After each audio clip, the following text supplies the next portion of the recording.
Flow Aura, a new mechanic that was introduced in the new Splatoon 3 11.0.0 update, where if you splat many opponents in great succession, you'll get a boost in your mobility and paint a great amount of turf below your feet. Recently, this has incentivized many players to go for an aggressive playstyle. But what if I told you that there's actually more to this mechanic that you guys probably didn't know about? In this video, we're going to take a deeper dive on how Flow Aura works. Let us begin.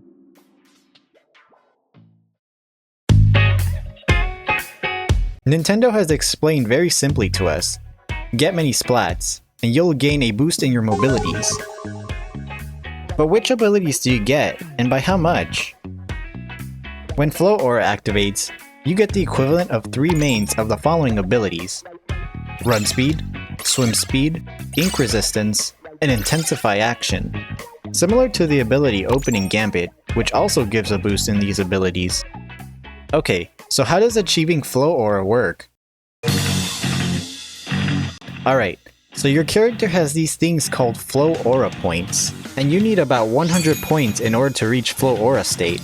Here are some of the ways you can get these points. Splatting an opponent will give you 23 points, up until you have reached over 75 points. After that, splats are only worth 15 points. It seems after you reach 75 points, you get just a bit less points for splats.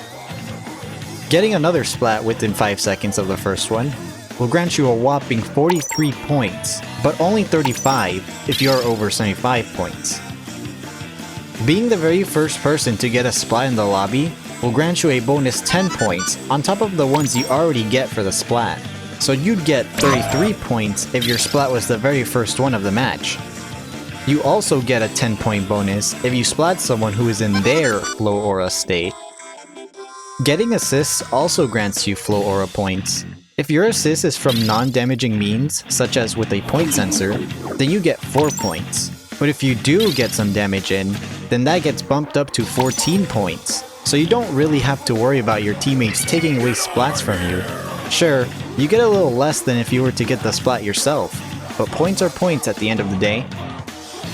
Getting a team wipeout will grant you 10 Flow Aura points, and this stacks to whatever points you got from the splats you have gotten to cause the wipeout. Inking the ground also helps gain Flow Aura points. You get 0.8 points for every 10 turf points you ink. For Anarchy matches, you only get 0.6 points for every 10 turf points inked. So yes, getting splats isn't the only way to get Flow Aura points. But where there's the ability to gain something, there's also ways to lose them.